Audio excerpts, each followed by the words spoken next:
Now I'm delighted to introduce our 2015 National Conference keynote speaker, Sal Khan, the American entrepreneur and founder of the free online education site, Khan Academy. Sal's visit with us this morning is especially timely because his work touches on issues that so many of us, especially within NACAC, make up the NACAC agenda: college readiness, access and affordability, and creating a level playing field for all students. Sal is the son of immigrant parents. He was born in New Orleans and grew up and went to public schools in nearby Metairie. After high school, he enrolled at MIT and earned 3 degrees there in mathematics, engineering, and computer science, and then went on to get an MBA at the Harvard Business School. His first career was as a financial analyst. I'm going to let Sal tell you about the fascinating story about how he developed his interest in education and the power of online learning, and how that interest came to inspire an education resource for the entire world. I will tell you that in 2009, Sal quit his job as a hedge fund manager to devote himself completely to the creation of the teaching tools that eventually became Khan Academy, which now offers free online instruction to millions of students across the globe. Khan Academy offers practice exercises, instructional videos, and a personalized learning dashboard, giving learners the power to study at their own pace, inside and outside of the classroom. The subjects include math, science, computer programming, history, art history, economics, and more. The math content alone spans everything from kindergarten to calculus and uses state-of-the-art adaptive technology that identifies strengths and learning gaps. While the initial focus was individuals, Khan Academy is also very popular with classroom teachers in need of supplementary material in science and mathematics. Sal has emphasized that the Academy is meant to be a help and not a replacement for schools and teachers, and he has underlined the importance of formal classroom instruction and professional certification, in combination with the software and online tools that the Khan Academy provides. The Bill and Melinda Gates Foundation is among the Academy's many supporters. Sal has also partnered with institutions like NASA, the Museum of Modern Art, the California Academy of Sciences, and MIT to offer specialized content. And recently, the Khan Academy announced a partnership with the College Board to offer free online practice for the newly designed SAT to all students. That resource went live this past June. Ladies and gentlemen, please help me welcome a true education pioneer and a passionate advocate for all students everywhere, Sal Khan.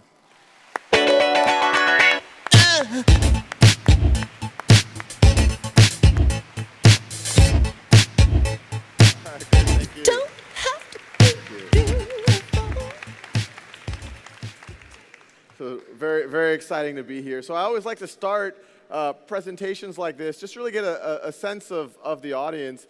First of all, how many of y'all are guidance counselors? Oh, wow, there you go.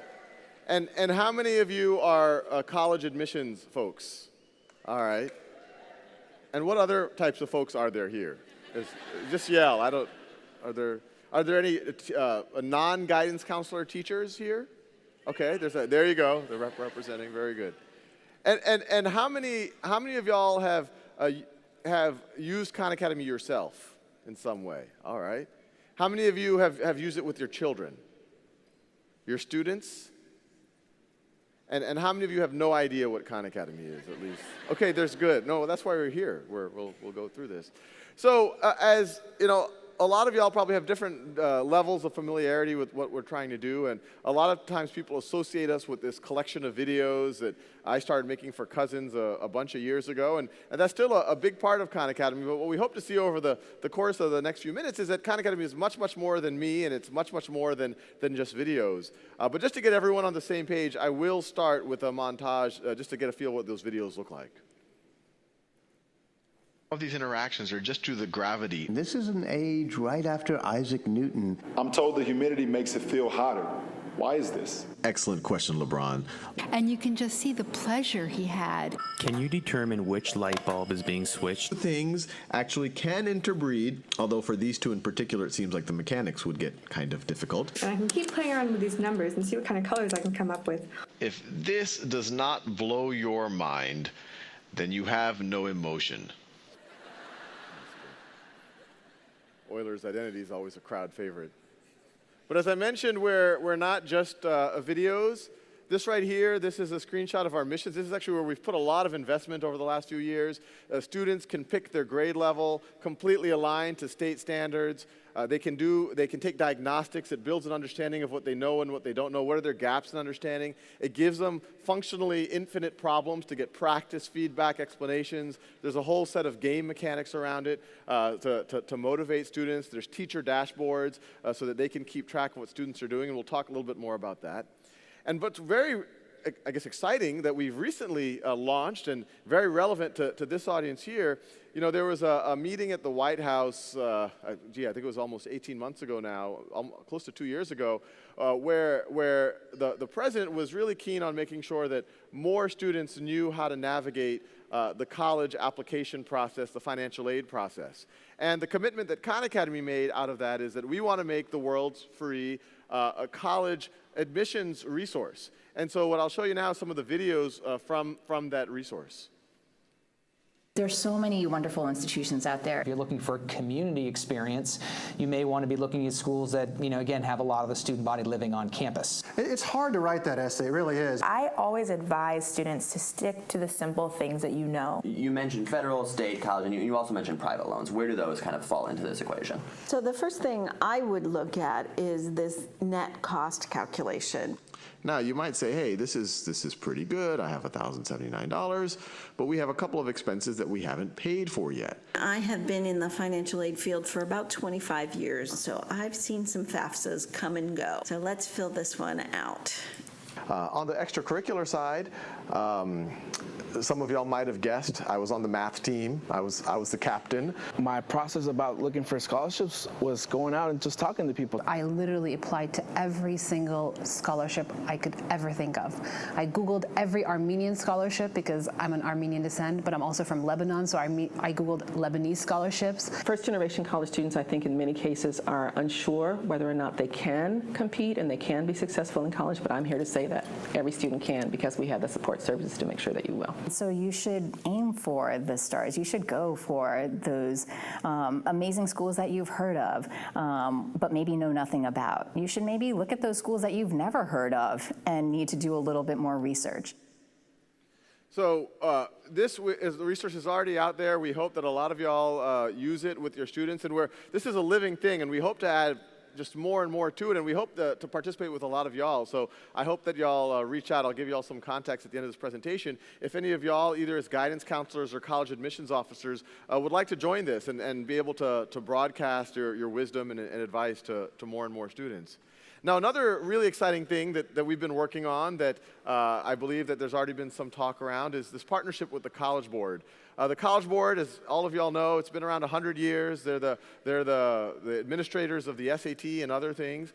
And what's been exciting, you know, they had a new president, David Coleman, and when he came into office, and they said, well, one, we want to make the SAT more aligned with what students actually learn in school.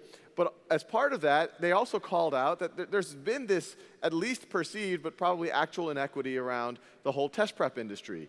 This notion that even though it's supposed to be a meritocracy, that middle class or upper middle class or affluent kids have access to these tutors or whatever else. So they reached out to us, and actually some of this came out of that same meeting at the White House almost 2 years ago, and said, when we launch the new SAT, which is going to be pretty soon, March of 2016, can we create, in conjunction, this has never happened with, you know, a not-for-profit like Khan Academy and a not-for-profit like the College Board, can we leverage our collective expertise to create the world's best test prep that just happens to be free? And what was very clear for both of us is we didn't want to do, I guess, what a lot of the classical notions of test prep. But at least in a lot of our minds, test prep might mean, oh, when in doubt, pick C, or here's some test-taking strategies. That's part of it, and it's good to get familiar with it. But what we all recognize is the best preparation for any of these tests, the SAT is to measure your college readiness. The best preparation for that is to actually become college ready. And that's why it's very counterintuitive. And so that's why we've been very focused on that. I think that's why the College Board wanted to work with us. They had seen that we had a progression from early math all the way through high school, all the way through college math aligned to the state standards. Said, well, this really works out well, because one of the reasons why some students might not be able to do the algebra on the SAT, it's not because they don't understand algebra, it's because they might have gaps in their knowledge in pre-algebra or elementary dividing decimals or whatever else it might be. So we launched the first version of the SAT partnership. We launched it this past summer. And I'll show a couple of screenshots from it. This kind of shows where you start off. You start taking a diagnostic in math and on the language arts side. And it starts building an understanding of the various dimensions that the student is strong or weak in. Then based on that, and these are what some of the exercises look like, they're all designed in conjunction with the College Board to be as accurate as possible to actual SAT items and to actually even look like SAT items. There's feedback and explanations for anything that the students get, frankly, right or wrong. Then based on that, they're going to get recommendations. The recommendations are going to say, well, not only does it have items that are associated, that are very similar to the items on the SAT, the system knows, because of the partnership with College Board, what are the skills that are most likely to show up on the SAT, that are the frequency. And so based on that and what the students showed strength and weakness in, we're able to say, hey, you're a little bit weak on this one skill that shows up a lot. We're going to make sure that you get some practice there. And so there's some untimed practice, and then there's some timed practice. You also get it. It's not just math. It's also on the language arts side. There's videos associated with all of the things, so you can see example problems, explanations, get more of an intuition for how all of this works. That little meter that you see on the left, those little squares next to each of them, that's the system's current understanding of how well you understand that particular dimension of the test. And this is just a screenshot from on the reading comprehension side. Once again, completely designed to what the real SAT is going to look like in March 2016. The full-length practice exams that students can take. And then just a lot of other videos, similar to some of the videos we actually just saw, that it gives students a little bit more context, what to expect when they go on that day, a little bit more context about how the test is structured, how the scores happen, how they can actually interpret things like that. So, one thing with the SAT stuff, all of the, in the introduction, we talked about some of our partnerships we're doing. It's been a fairly exciting ride, as I mentioned, not just for me, but the whole Khan Academy team and all of our stakeholders. And, we're now, this coming month, we're going to reach about 20 million students. We have over 30 million folks registered on the site. 1 million educators are using us in their classrooms in different ways. And, as many of y'all know, this all happened somewhat serendipitously, somewhat by happenstance. So it's fun to rewind a little bit and think about how it all happened. If you go back to 2004, I just got married. I was a year out of business school. I was an analyst at an investment firm. My previous career, pre-business school, I was in software. And some family was visiting me from New Orleans. I was based in Boston at the time, after my wedding. And it just came out of the conversation that one of my cousins, 12-year-old Nadia, she was having trouble with mathematics. And so when she came into the room, her mom told me this, and when she came into the room, I asked her more about it. She said, yeah, there was a placement exam at the end of 6th grade. There's a lot of unit conversion on it, converting gallons to ounces, miles to kilometers. And by Nadia's own words, she just said, well, I just didn't get it. I just don't think I have the math gene. I'm just not, it just doesn't click with me. And I told Nadia, look, I spent a lot of time with you. You're a super bright young woman. I'm very confident that you'll be able to understand unit conversion. If you're up for it, how about when you go back to New Orleans, we get on the phone and maybe we'll use instant messenger somehow, and I'd be up for tutoring you. And so she was game. So this was August of 2004. We start doing this after work for me, after school for her. And those first, I would say 2 or 3 weeks were really tough. She really believed that she was incapable of learning unit conversion. She just thought that she didn't have the math gene. But after 2 or 3 weeks, she started to get it. Then we started to cover some pre-algebra, some algebra. She caught up with her class. She frankly started to cover some more advanced topics.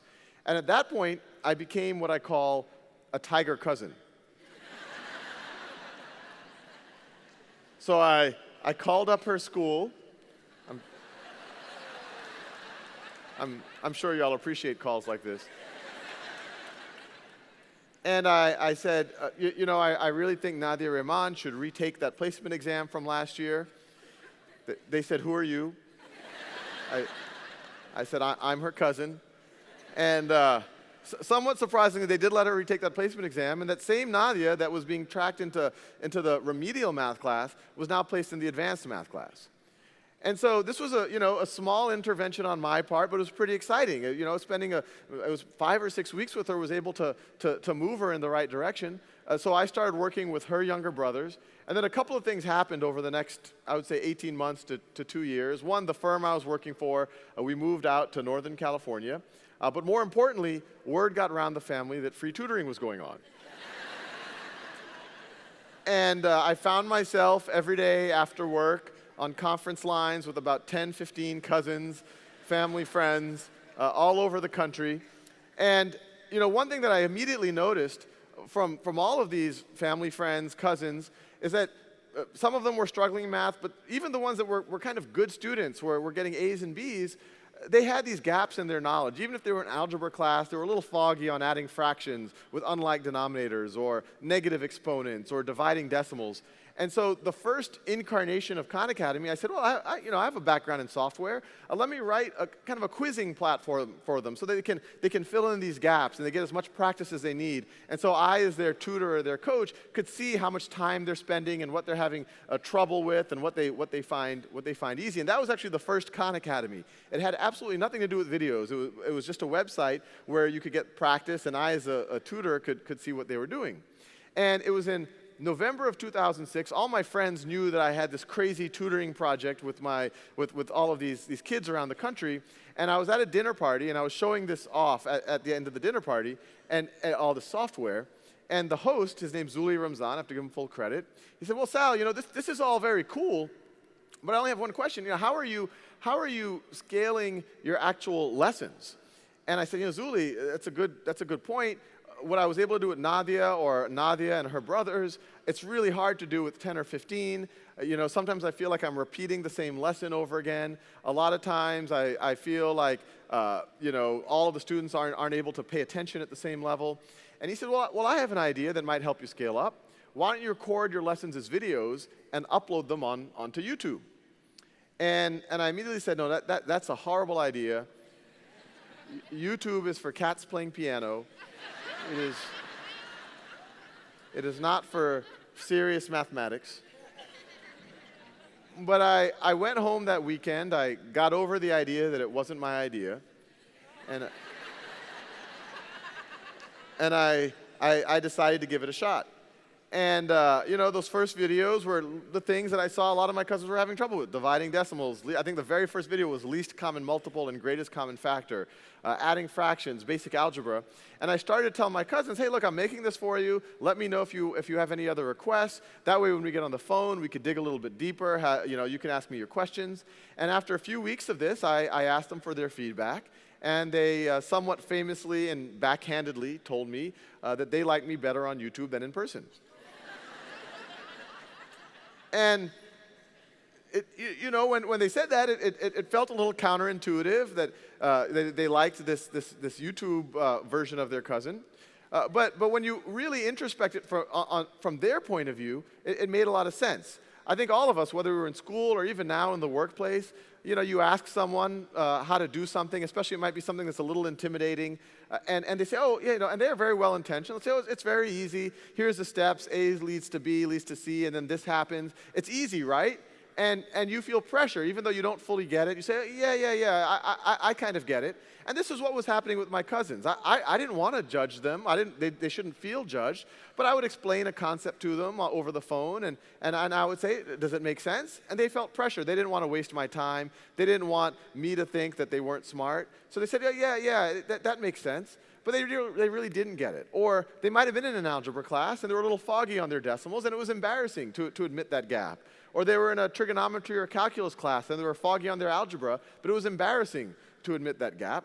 But now with the videos, there was no judgment. They could watch it as many times as they want. They could review very basic things. They could watch it in the middle of the night. It was there for them all the time. But I do want to be very clear what they weren't saying. They weren't saying that they didn't appreciate having the human being in their life, me still taking an interest, still being available on the phone to motivate them and give them context for things. And I think that was at least that part of the value of the videos is it made our phone calls that much more productive. So I viewed this as positive feedback, and so I kept going, making more and more videos. I started covering most of algebra and geometry, and I kept going. And then it started to be, and I uploaded onto YouTube, and it started to be clear that people who were not my cousins were watching. And the viewership, just started to grow. And then comments started to come in. A lot of them were a lot of just simple thank yous. And even that felt pretty good. I don't know how much time y'all spend on YouTube. Most of the comments are not thank you. A little edgier than that. But then the comments got more intense. This is the reason why I was able to pass my algebra class. This is the reason why after leaving the military, I was able to go back to college. I remember in the early days, I got this one letter from this mother, and I brought my wife over. I was like, look at this. This is incredible. Where she said her two sons both had learning disabilities, and these videos were the only way that they were able to keep up with their class. And because of that, her and her entire family were praying for me and my entire family every night. And you can imagine how strange that was for me on some level. I mean, you have to remember, I was an analyst at a hedge fund. I wasn't used to people praying for me,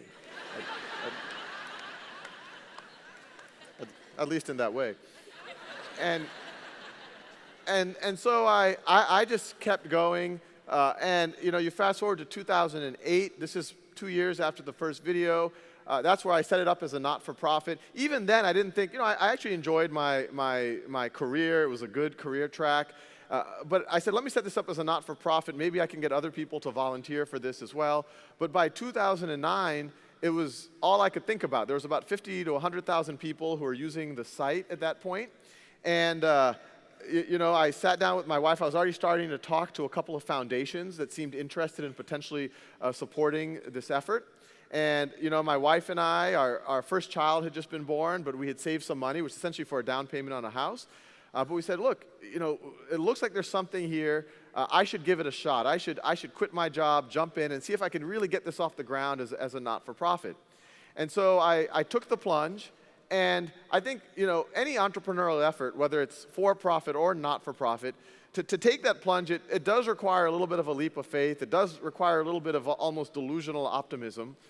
And, and when I jumped in, I assumed, surely in the next few weeks, one of these foundations is going to support this effort. The social return on investment here is really off the charts. But I started having, meeting 5, meeting 6, and they'd be like, well, this is really great, you're doing great work, but it's not exactly what we fund, or, we've already allocated next year's budget, talk to us next year. And you go a few months into this, and it got pretty stressful. I started to question what I had done. I had given up a good career. We were digging into our savings, about $5,000 a month. Our son had just been born.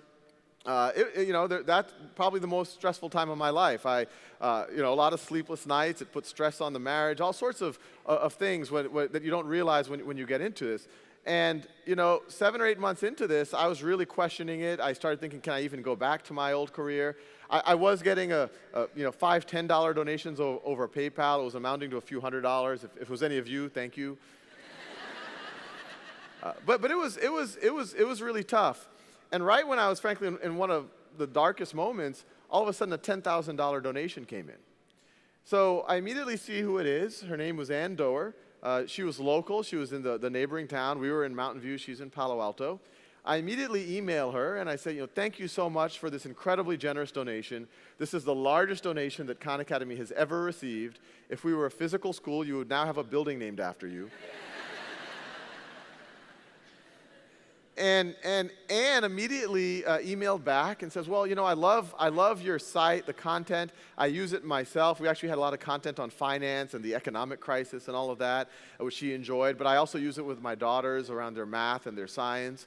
I'd love to have lunch with you and learn more about what you're up to. So it was, I think, 3 or 4 days later, we're in downtown Palo Alto at an Indian buffet restaurant. And Anne asks me, so what's your goal here? And I told her, when you fill out the paperwork to be a not-for-profit with the IRS, there's a part of the form that says mission, and they give you about a line and a half. And I filled out a free world-class education for anyone, anywhere. And Anne said, well, that's ambitious. How do you see yourself doing that? And I told her, no, let me be clear. This is a mission. I don't plan on just being able to check it off this weekend and then moving on to healthcare or something. But I showed her. I used to walk around with this stack of letters that I had gotten from people all over the world, saying how much it had helped them. I showed her the usage charts and with where this could go if it kept growing at that rate. I showed her the screenshots of the software. I made it very clear that my dream for this is much more than just videos. Videos are going to be part of it, but it should be interactive exercises for students. It adapts to students at their own time and pace. It allows to fill the gaps in for students. It's available in all the world's languages. Tools for teachers and parents so they can keep track of students and intervene. Ways for students to connect with each other. Simulations, just on and on and on. The more that we can do, the better. And Anne said, well, you've made a surprising amount of progress. I only have one question. How are you supporting yourself? And in as proud of a way as possible, I said, I'm not.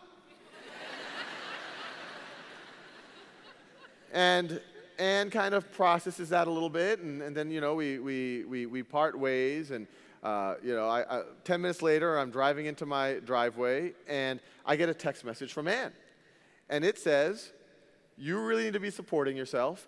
I've just wired you $100,000." So that was a good day.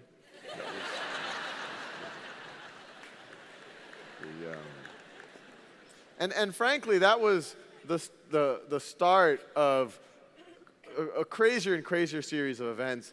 A month later, this is now summer of 2010, I was running a summer camp with a friend in a neighboring town for middle school students. And the whole reason I was running the summer camp is, I was this virtual explanation guy or teaching guy, whatever you want to call it.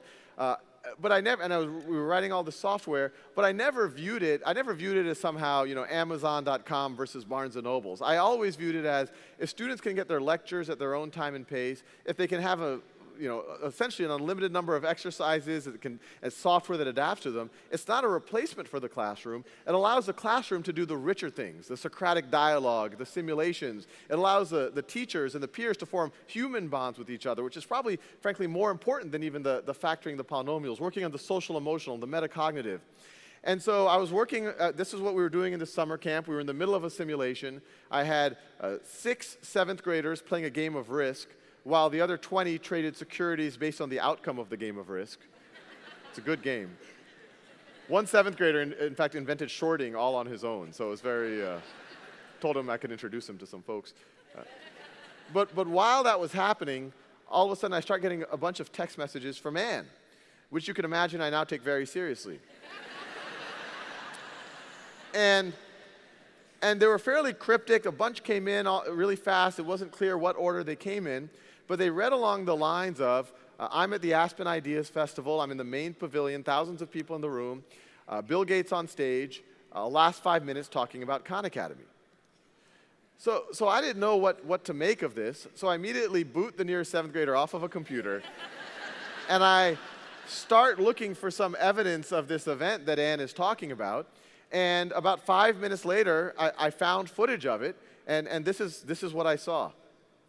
There's a new website that I've just been using with my kids recently called Khan Academy, K-H-A-N. Just one guy doing some unbelievable 15-minute tutorials. My favorite vignette is that guy, Salman Khan. He was a hedge fund guy making lots of money, and he quit to do these little web videos. And so we have moved, I'd say, about 160 IQ points from the hedge fund category into the teaching many people in a leveraged way category. So, you know, that was a good day, the day that his wife let him quit his job.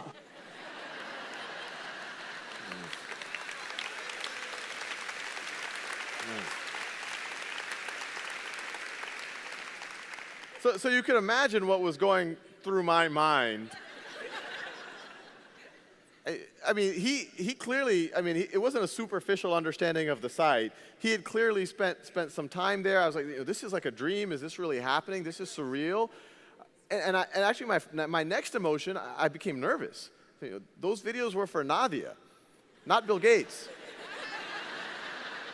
And you know, I went home that night. I obviously told my wife about it. Actually, I had a friend who was in the audience. She reached out. A couple of other people found out about it. And then I was kind of in this strange limbo. I was like, you know, what do I do next? What's the protocol here? You know, do I call him? Guessing he's not listed. And they left me in that limbo for about 2 weeks. 2 weeks later, I'm in my walk-in closet about to record a video. And all of a sudden, my cell phone rings. I see it's a Seattle number, you know. So I answer it. Hello, this is Larry. Hi, this is Larry Cohen. I'm Bill Gates' chief of staff. So clearly, they were able to get my number. You might have heard that Bill's a fan. Yeah, I heard that. And if you're free in the next few weeks, we'd love to fly you up to Seattle, learn more about what you're doing, maybe think about ways that we could work together or support you.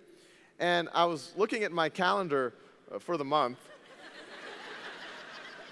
completely blank. So I said, yeah, you know, I've got to cut my nails next Wednesday, but I think I could meet with Bill Gates. And so we had that meeting, and it was eerily similar to the meeting with Ann, where I kind of talked about what we'd want to do. At around the exact same time, and I've tried to connect the dots, all of these things happened pretty independently. Folks from Google reached out, and Google's local, also in Mountain View, and they said, you know, a lot of us have been using Khan Academy with our kids. We really want to support education. What would you do if you had more resources? I told them the same thing. I would build out the software, tools for teachers, internationalize. And so it all came together. You know, it was only May of 2010 that I was questioning whether I had kind of ruined my family's life. All the way to now October of 2010, where the Gates Foundation, Google kind of came together and were the first major supporters of Khan Academy. And what we originally, you know, or what at that point we really focused on was the software piece. So, you know, a lot of that screenshot, make it better. You know, the stuff that I had built for my cousins, let's hire some real thoughtful engineers, designers, product folks to make it into a real platform fully aligned with all of the standards. And one thing that we were really focused on is how we thought about, I would say, progression, especially in mathematics. And this map that we see here, this is called our knowledge map, and actually back in the day it was actually a primary navigational interface. It's no longer how people navigate the site, but it's still there behind the scenes, and I like to show it because it shows how we think about a progression, especially through something like math. Each of those circles are a concept in mathematics. So that top circle could be something very basic. It's probably something you learn in kindergarten, counting or basic addition, 1 + 1, 2 + 3, things like that. And a student can get as many exercises as they need in that skill. And you saw some screenshots earlier of what that looks like. And if they don't know how to do it, they get feedback, they get explanations, there's video examples for it. But they can work on it as much as they need to. And once they've mastered it, they move down to the next skill. So those are the circles that are right below it. And you see the little connection with those little white lines. And then once they master that, the next skill. And this progression, it starts going into more advanced elementary school mathematics and pre-algebra, algebra, trigonometry, geometry. Right now, I think there's 750 skills on it, and it goes all the way down to calculus and statistics. So really, most of the math, or all of the math that you would learn between kindergarten and your core of college. And in a lot of ways, this is common sense. This is the way that you would play a video game. You would work on level 1 as many times as you need and do it over and over again. And only when you beat level 1, when you beat the boss at the end of the level, you then go to level 2. It's the way that you would learn a martial art, where you practice your white belt skills, and only when you've mastered them and you go take the white belt exam, then you become a yellow belt. But what we point out is that this is not the way that a traditional classroom is architected, especially a math classroom. In a traditional model, we group students together, usually by age and then around middle school age and perceived ability, and we move them together at a fixed pace. And what typically happens is we go to class and we get a lecture, then the students go home, they do some homework, they come the next morning, review the homework, get a lecture, homework, lecture, homework, lecture, homework. That continues for about 2 or 3 weeks, and then there's a test. And on that test, I might get a 70%, maybe you get a 80%, maybe you over there get a 95%. And even though that test identified gaps, let's say this test was on, the unit we're covering was on basic exponents, even though it identified that I didn't know 30% of what was just happened to be measured on that test, and even the A student, what was that 5% that she didn't know? Maybe it was a careless mistake, but maybe it was something important, like what happens when you raise something to the 0th power. Even though it identified those gaps, the whole class will then move on to the next concept. Probably a more advanced concept, logarithms, negative exponents, and it just builds on top of those gaps that we already identified.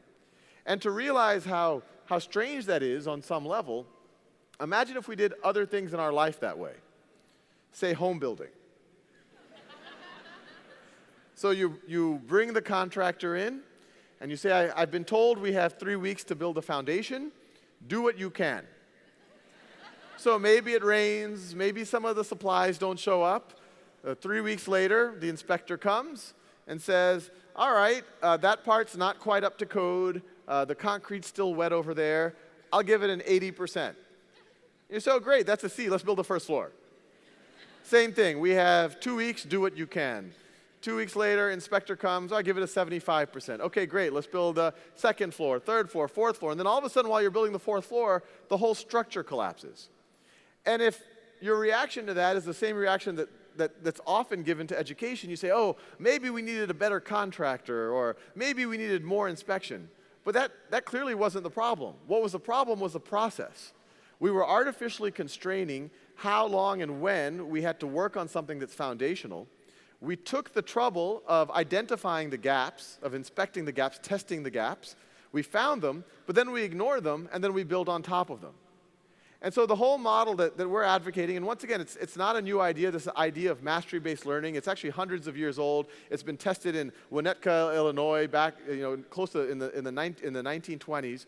But it's this idea of, instead of holding fixed when and how long you have to learn something, and pretty much ensuring a variable outcome in these gaps, these Swiss cheese gaps forming in your foundation, these variable outcomes of A, B, C, D, F, do it the other way around. What's fixed is that you should expect every student to really understand basic exponents before they go to negative exponents or logarithms, and what can be variable is when and how long they actually have to work on the material. Now, one thing that's very important to all of us at Khan Academy, we're not a traditional internet company. Traditional internet company, you can just look at your usage count and how much time people spend on the site, and you can somehow translate that to whatever business model you're trying to have. But for us as a not-for-profit, it's all about social impact. It's all about, can we believe that it's actually helping move the dial with students? And so around this time last year, we said, can we come up with a metric that will help us start to measure that? And we said, well, let's start surveying students, especially students at the end of high school or in college, and ask them, has Khan Academy had a meaningful impact on your education? And we decided to do a small survey. We found some folks at Stanford who would do a sample of Stanford students. And they went and sampled random undergrads. And we were hoping that maybe 5 or 10% would say yes. But it turned out that at Stanford, when asked random undergrads, has Khan Academy had a meaningful impact on your education, 60% said yes. And that was pretty neat, but we said, well, okay, great, maybe this is Stanford, maybe these are just a certain demographic of students. How do we feel good that we're reaching the students that need us most? And even in that same survey, we checked for which students were the first in their family to go to college. And so of randomly selected Stanford undergrads who were the first in their family to go to college, 64% said that Khan Academy played a meaningful role in their education. And what was neat was some of the context. And then we extended the survey to some other schools. We went to Cal, we went to Harvard, and we want to broaden it, frankly, to a lot of programs. We want to go up and down across the country in all sorts of colleges, community colleges. But some of what we heard from students was pretty heartening for us. Khan Academy was a private tutor that my family could not afford. Khan Academy, the only way I got through AP Calculus BC, AP Physics. So the one thing that, and that second one was a student at Harvard, and these are quotes from first-generation students, the first in their family to actually go to college. So when you guys, and I'm sure all of y'all encounter and work with students like this, definitely keep in mind that it seems to have really helped a lot of, especially first-generation students. Now, in that same light, one of the neatest testimonials that we've got in the last year or so is this next video. So I actually dropped out of high school twice, both during my freshman year. And when I eventually came back, I was put in sort of lower level math and science classes because I was so behind. Then I discovered Khan Academy, and I was able to skip 2 years worth of math just through using the site. And I came into school, I took the exam with students who had been enrolled in the class all year, and I was actually able to get the highest or the second highest scores in the class. So for me, Khan Academy really changed the trajectory of my entire life. Because without it, I don't think I ever really would have been inspired to learn and to love math and to love science. I ended up graduating as a valedictorian and going on to Princeton, where I'm now a computer science major, and I'm absolutely passionate about learning, about computers, about math, about science. And without Khan Academy, I don't think that these things would really matter to me the way that they do today. So,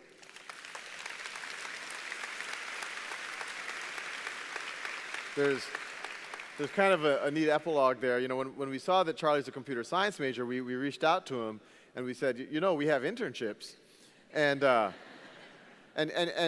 he applied, and he actually last year when he was applying through the interview process, a lot of our engineers said, who is this guy? He's just rocking every round of the interviews. And we said, why are you surprised? We helped educate him. We did joke about that. But he actually joined as an intern last summer. He was incredible, and so we gave him a full-time offer, and so he actually just 3 weeks ago joined us full-time as a member of...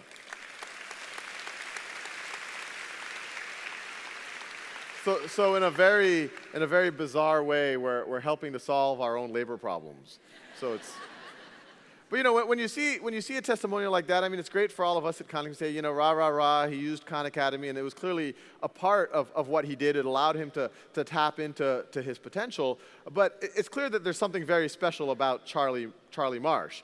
Here he was a kid who dropped out of high school, he was disengaged, but he hadn't given up on himself yet. He hadn't told himself that he's just not capable. I'm sure a lot of y'all are familiar. Who's familiar with the notions of fixed and growth mindset? Okay, a good number of y'all, but not every hand was raised, so I'll give a little bit of background on that.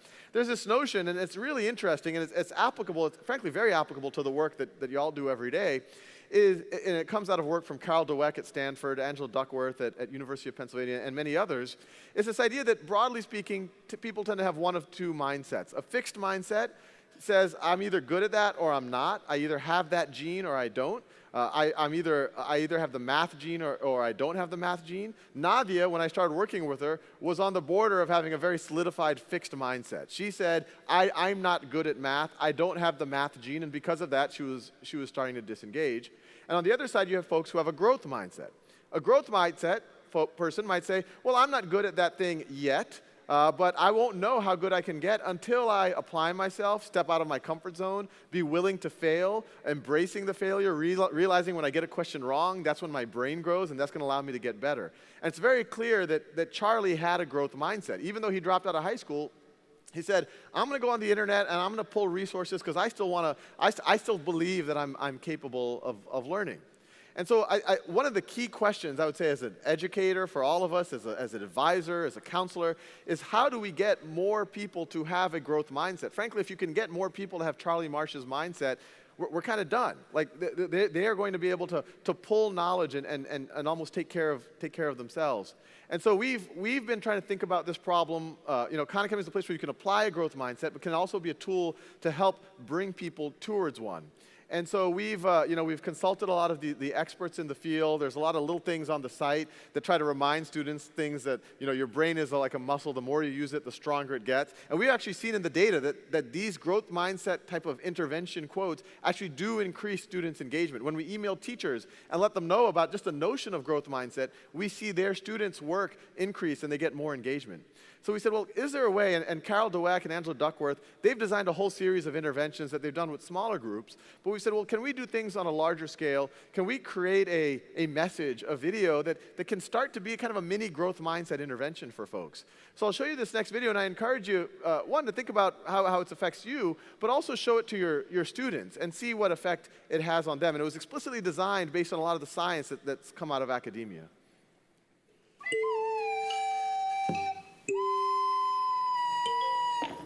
Nobody's born smart. We all start at zero. Can't talk, can't walk, certainly can't do algebra. Adding, reading, riding a bike. Nobody's good at anything at first. There was a time when Einstein couldn't count to 10. And Shakespeare had to learn his ABCs just like the rest of us. Thankfully, we're born to learn. Slowly, surely, you stumble, slip, crawl, fall, and fail and fall. Frustrating, confusing, trying, struggling, until one day, you walk. One foot in front of the other, one idea on top of the next, each wrong answer making your brain a little bit stronger. Failing is just another word for growing, and you keep going. This is learning.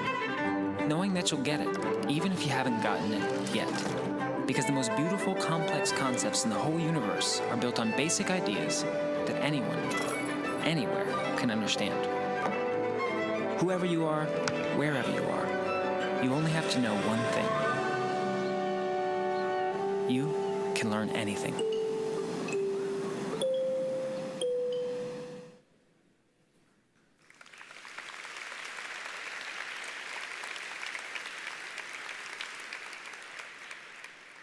So everything we've talked about so far has been the world that most of us live in, the English-speaking world, the developed world. But a lot of y'all might be wondering, well, what about the rest of the planet? And all of these are pictures of Khan Academy U's in random parts of the planet, and they're all pretty neat stories. But probably the neatest one is the one in the top right. I used to give talks like this and say, who knows, maybe one day we'll be used in Mongolia, just imagining the furthest part of the planet that I could imagine. And then a few months later, I get a video testimonial from Mongolia, very similar to Charlie's. It's from the young woman in the top right there. Her name is Zaya. And like Charlie, she says, hey, I use Khan Academy. It's really helped me in math. I like math now, et cetera, et cetera. And when I saw that video, I immediately assumed that, well, she must be middle class or upper middle class. Her English was quite good. She clearly had access to a computer and broadband.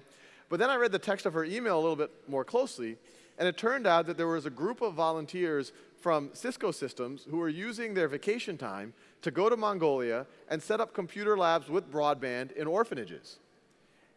And what you see in the top right, those are the orphan girls using Khan Academy, and Zaya was one of those orphans. And that by itself was pretty incredible, but what made it even neater, and it's very similar to Charlie's story, is that Zaya, after 2 years, went on to become one of the top contributors of content in the Mongolian language to Khan Academy. So it's this really neat kind of cycle of her being able to give back. And so a big part of our mission, a free world-class education for anyone, anywhere, is to truly make it accessible to anyone, anywhere. And so these are the screens of Khan Academy in various languages, Brazilian, Portuguese, Spanish, French, Turkish. These are the ones that are already really built out. We're starting to work on Hindi, Korean, Arabic. And our goal is to have in all the world's major languages, not just the videos, the exercises, the teacher tools, everything. But just to give you a flavor of what it actually feels like, especially what the videos feel like in different languages, I'll show you this next montage. Me comí 2 cuartos de pizza. L'hypoténuse commune, ok. 7, 13, 15. और मैं इस हाथ से इस block को धकेलने की कोशिश कर रहा हूँ इस डायरेक्शन में. توجد قطعتين من معدن النحاس والزنك. P R به توان 2 ضرب داره. הגיעה הנקודה שבה שוק הסיום של הזווית חותכת את מעגל היחידה. Ili muweze kuelewa na kuweza. Into yokuqala kufuneka siyazi kukuba kubani 16/16 1'e eşittir. E muitas outras coisas importantes. I'm Zaya from Mongolia. Your videos are so interesting and funny. Make more lessons. I watch that when I get lazy. So here are these are just more pictures of you know, we get a lot of these almost on a daily basis of people all over the world using Khan Academy. And you know, when we see things like that, and to be very clear, you know, Khan Academy is much more than me. We're approaching 100 full-time employees. We've had several hundred educators, teachers, professors, graduate students help us write a lot of the content, develop a lot of the content. Clearly, thousands of people have helped us subtitle and translate things. Millions of users who've given us feedback, and obviously a lot of stakeholders, big and small, people donating as little as $5, and foundations who are supporting us. And what I tell all of these stakeholders, all of you, is we're clearly at a special time in history. You know, call it the information revolution, whatever else. And it's becoming more and more clear that it's definitely rivaling the Industrial Revolution, and it's probably going to be as big as anything we've seen before, the Enlightenment, the invention of the printing press, possibly even writing or agriculture. And whenever you're in one of these inflection points, it has all sorts of new opportunities, new connectivity, new democratization, new productivity, but it also leads to new problems. And I think for us, the main problem is, how do we make sure that as many people as possible can participate in this inflection point? But what's also neat, and it's true if you look back on history, is to bridge the gap between the problems and the opportunities. This is also an opportunity for new institutions to form. And it was a little delusional when, you know, I was a guy operating out of a walk-in closet to think that maybe Khan Academy could be part of this, but it's starting to feel a little less delusional. And it's key, it's part of it. It's going to be a lot of actors that have to work on this together. But the thought experiment that I give to everyone as we think about the future is, imagine going back in time 400 years to Western Europe, which even then was one of the more literate parts of the world. And if you looked around, you would see that about 20% of men and about 10% of women knew how to read. And I suspect that if you ask someone who knew how to read, say a member of the clergy, what percentage of the population do you think is even capable of reading? Even if you had a perfect education system, they might have said, oh, well, maybe 30, 40%, maybe 50% if you're really optimistic. But if you fast forward to today, we now know that pretty close to 100% of the population is capable of reading. And so it makes us ask the same question. What similar blinders do we have on today? If I were to ask all of y'all, what percentage of the population is capable of understanding quantum physics, or programming a computer, or writing a novel, or being an entrepreneur, or contributing to cancer research, you might say, well, with a great education system, maybe 10%, maybe 20%. But what if the actual answer is 50%, or 60%, or even something a lot higher than that? What does that mean for the rate at which society could progress? What does that mean for the level of equity that we could have around us? And so, you know, what's very exciting, it's not going to happen overnight. It's not going to be Khan Academy by itself. It's frankly, all of y'all are really going to be the direct influencers here, the ones that are really going to make the change happen. I think collectively, we have a shot of taking this thing called education, this empowerment. It's always been the determinant for where people go, but it's always been scarce and expensive and unequal, and taking it a little bit closer to being like clean drinking water or shelter and just a fundamental human right. Thank you.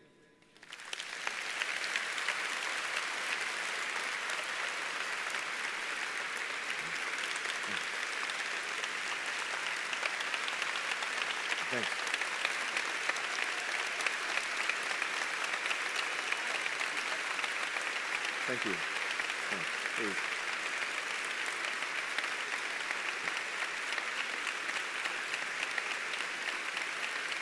No, thanks.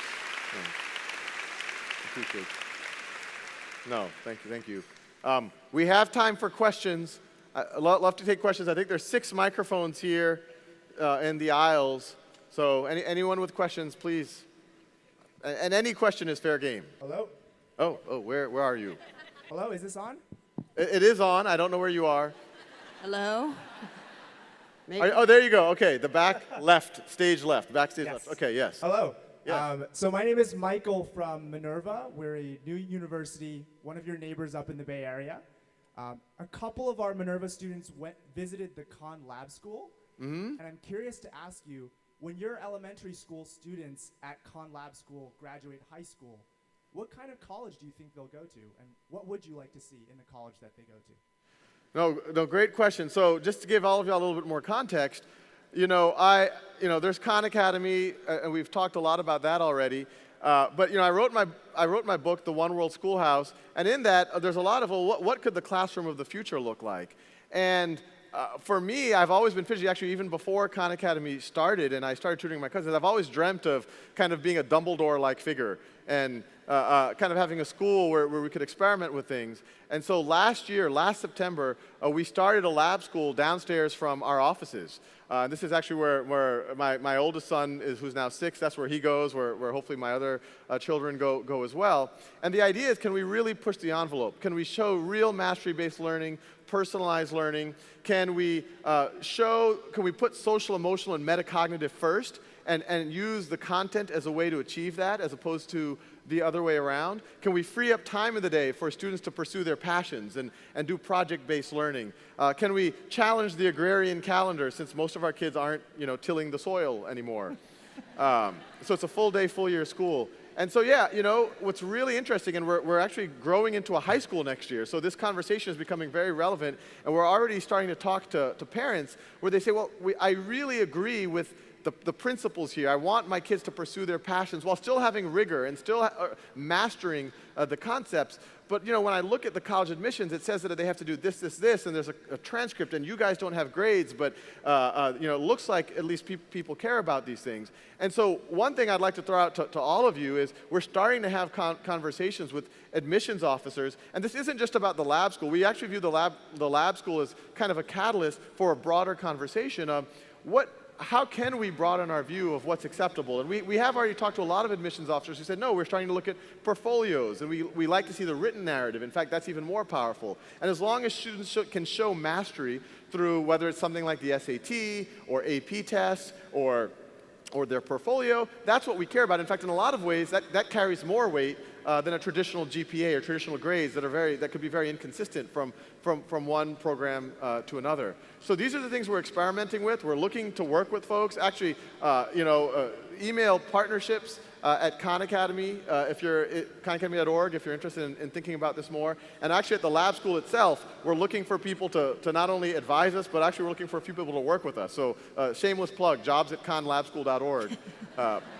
But I'm hoping that these kids are going to have a portfolio of their work that they can show. I'm hoping that they're going to have a peer review and written narratives, and I hope that they can show competency in things like SAT and AP tests, and that's going to be the transcript of the future. And one of the goals of the lab school is for us to share everything we're doing with everyone, and also to convene public, private, and charter schools so that we can catalyze more of a change towards things like mastery-based learning, to project-based learning, and things like that.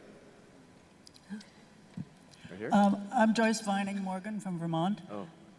And oh, very good. Yes. yeah. And I've always been thrilled by the work you've done. But the critical thing, and it shows up in your presentation of what happened in the Mongolian orphanage, is access via computer to the internet. It's not just a problem in Mongolia, it's a problem in a lot of our communities. And I'd love to see some way that could be addressed. Great question. It's so good that the person behind you just sat down. So that was very good. No, completely agree. I mean, we can do everything we want, but if at the end of the day the student can't tap in to the internet, this is all for naught. And obviously, Khan Academy isn't the only resource. When students are able to tap into the internet, there's a bunch of things that they can access. And so I think that's paramount. In the U.S., as you mentioned, 30% of families still don't have access in a meaningful way. If you go to the rest of the world, it flips around, where 70% still don't have access. And I wish I could say that there's a very easy solution that tomorrow every student can. There probably isn't. One thing that we've seen that has worked well, it's been different from community to community, things like leaving the computer labs open longer, things like leveraging after-school program, boys and girls clubs, things like forming partnerships with libraries as a place to go use the internet. We've had some relationships with Comcast around, they have their Internet Essentials program where it's low-cost internet, and they've actually even, for students who achieve certain things, we did a pilot in the Bay Area where they were able to give even free access to a lot of these students. So we're looking at, we want to have talks with carriers, with mobile carriers. Are there ways potentially that if kids use Khan Academy that bandwidth is free because it's a social good? So we're having those conversations both in the US and internationally. I wish it would solve tomorrow. The good thing is that we are riding on really great technological trends. That in the next 5 or 10 years, definitely I would say even in the most underserved parts of the US, but also even in remote villages in India and Africa, in 5 or 10 years, which isn't a perfect answer, most everyone's going to have access to a low-cost cellular phone, which will at that point be better than even the iPhone 6 that a lot of us have in our pockets. And so that's our hope, and that's why we're doing a big push not only on internationalization of the content, but also of the platform, so it can operate on devices more like that. And that's even true in the US. Even that 30% that don't have true internet, it's likely that someone in their house has a phone. And so if we can make more of these experiences mobile, then I think we're going to be able to reach more students. But it is something that we're seriously thinking about. And we just launched our Android app and our iPhone app. And so we're starting to get there. Right here in the middle. Thanks. My name is Susan Napo. I'm from While Writing Workshop in Detroit. And when you said, are you a counselor from the college, we were other. So we raised our hand for other. My question is, go Michigan. Yeah. My question is, I looked at your site extensively. My son is a big fan and told me if I came home without your autograph, I'm not allowed home. So a 15-year-old boy in Michigan is waiting for that. So I've looked deeply and looked at the content, and I'm so impressed. And what I wonder is, have you looked at how to teach things like writing online? It's something that we explore, we talk about a lot, and I'm looking to see who else is doing it. Are you doing that, thinking about doing it? What do you think about things that go beyond a level of skill? Yeah, no, you're absolutely right. And it's something that we view in our mission, and it's not a trivial thing. We are, in the next year, expect to see grammar on Khan Academy, which is a tool for writing, but a lot of grammar is very popular. But one thing that we actually have, we have an experiment that we're starting to run actually in the next few weeks, but it's only kind of at an R&D phase right now, is, we have a computer programming thing on Khan Academy, which is pretty well built out, where students can write code and they can get their code reviewed by other people. And so the same architect behind that is now doing a similar thing for writing. So within, say, history, you can say, well, if you were Abraham Lincoln, what would you have done after the attack on Fort Sumter? And you can write yours, and then other people can peer review yours based on a rubric. So and you have to, in order to get your reviews, you have to review other people's work. And then you can do the weighting based on what your reviews are and things like that. So that's something we're starting to experiment. I don't know for sure whether that by itself is going to crack the nut, but I think this is, this whole area of how do we give more subjective practice, feedback, and also just the process of giving feedback is a very powerful tool. And actually leveraging the community more. This is actually one of our focal areas for the next couple of years. There in the middle back. Hello, I'm Betty Wong with Intro America, and I'm very interested in learning more about how you're going to get the message to not just to very well-educated educators here, but to the kids in the inner city and also overseas, to the poor students who are in farm villages, whether they're in India, Africa, or China. How do you get the word out? Yeah, no, awesome question. I mean, frankly, this is part of it. Especially those of y'all who are serving underserved students, I mean, that's why we're here, to make sure that you know, so they know about the resources that are available to them. We're partnering with folks like the Boys and Girls Club, after-school programs, however we can get the word out. Whenever I meet a politician, a governor, I always say, look, the one thing you need to do, no legislation, just get the word out, just especially in the communities that need access the most. Same thing internationally. We try to partner with as many NGOs, charities as we can. I'm making a trip to India later this year, where we're going to try to start a big launch over there. And once again, not just for, in a place like India, the people who have the internet and speak English, those are the affluent. So how do we get to the other, frankly, in a place like India, the other 80 or 90%?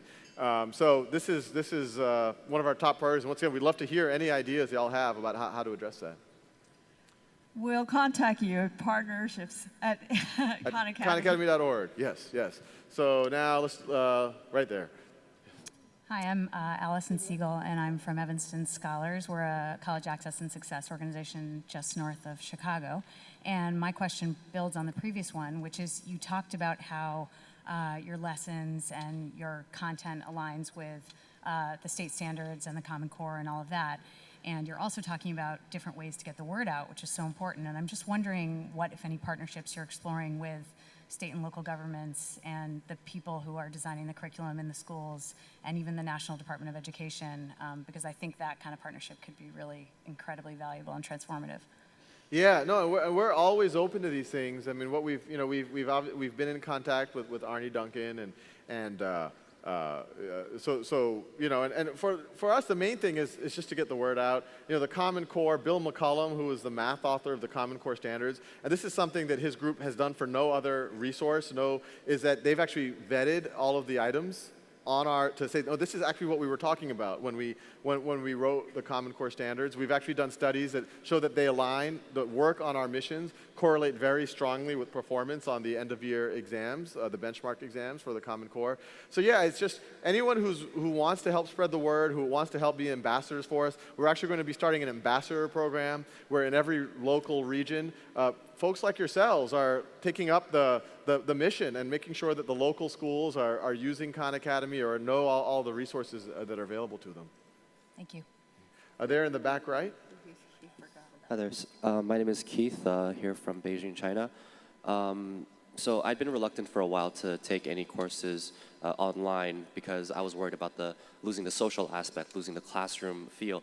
And I think some of the things you mentioned on how the videos can be less intimidating or put less pressure on the students changed my mind about how useful these videos can be. But in that case, how do you envision the classroom setting changing? You touched upon this, about the social, the role of the teacher or maybe the age groups or whatnot. Like in your vision, what does the future classroom look like? Yeah, no, great question. And from my point of view, once again, technology should not be to somehow replace the classroom. It should actually be to humanize the classroom. And when I say that, it's lecture can happen at a student's own time and pace now. They get now to do an unlimited number of exercises, adapts to them, personalizes for them. And so when they come into the classroom, they should be interacting with each other. They should be interacting with the teacher. They should be having a dialogue. They should be working on projects. And so, the previous reference to the Khan Lab School, that's actually what we're trying to experiment. We're trying to partner with other schools that are doing something very similar. And actually, the last third of my book is exactly about this, is what does the classroom of the future look like? You challenge full day, challenge the agrarian model, you challenge kind of this factory model, going back more to a mastery-based architecture. If you don't have to split students by ability level or you aren't lecturing at one pace, you can start to have mixed age classrooms, which gets back to most of 200,000 years of human history, where we were learning in our clans, and you learn from your cousin who's a little bit older, and you get that mentorship or you get that leadership when you're 12 or 13 to mentor others. So that's definitely the direction that we see the classroom of the future in, a world where the humans are actually more important because of technology. The humans don't have to disseminate information or give lectures. The humans are there to mentor and to build metacognitive and to build these growth mindset muscles and the grit and the perseverance. So thank you so much. I wish we could do this for hours, but unfortunately we're all out of time. So thank you very much.